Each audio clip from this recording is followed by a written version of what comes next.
The Holy Gospel according to Matthew. Glory to you, O Lord.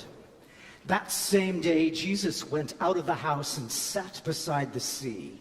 Such great crowds gathered around him that he got into a boat and sat there, while the whole crowd stood on the beach. And he told them many things in parables, saying, "Listen, a sower went out to sow. And in the sowing, some seeds fell on the path, and the birds came and ate them up.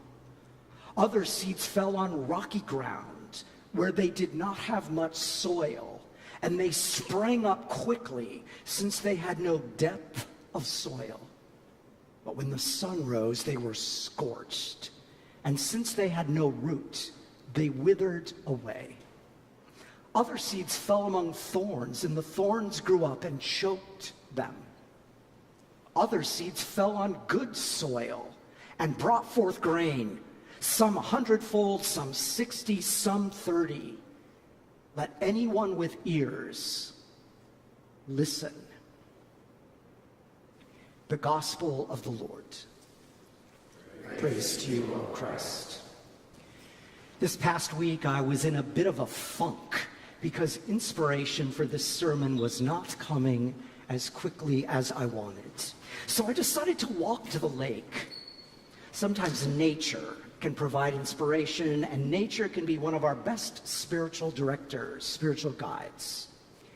Now, I love living near the lake and being able to walk along Lake Michigan. However, sometimes we don't see what's right before our eyes because we've seen it so many times already. Now, there are times I notice the beautiful and changing color of the water, or the calmness or not of the waves, or the buds in spring and the beautiful autumn colors in the fall.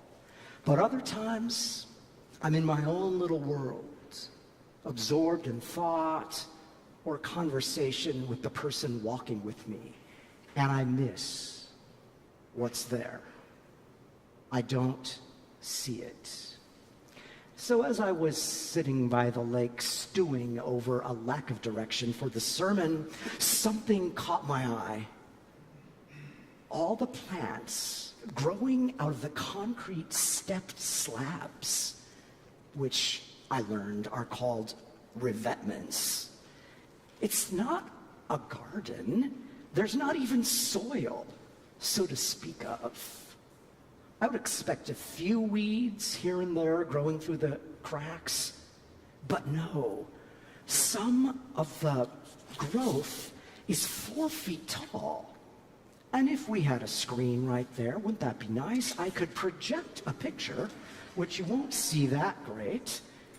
But some of the growth is like higher, taller than I am, like trees growing out of nowhere, or all these beautiful plants and flowers with bees and butterflies, pollinators, right there. It all seemed too beautiful, too extensive to just be weeds. And the entire scene caught me by surprise and raised questions. Surely humans didn't scatter seeds among the slabs and in the cracks. Now, I could have missed it, and quite honestly, usually have. But I decided it was my own parable. The kingdom of God is like beautiful weeds and bushes that grow and flourish out of cracks and crevices and ugly retaining walls along Lake Michigan, and attract pollinators.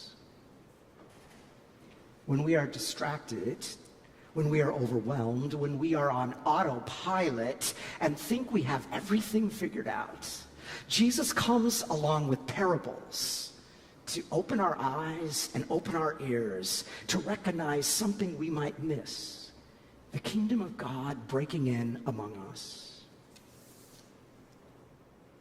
Once upon a time, there was a young pastor, fresh out of seminary, serving a rural congregation. He studied this parable of the sower and the seeds long and hard.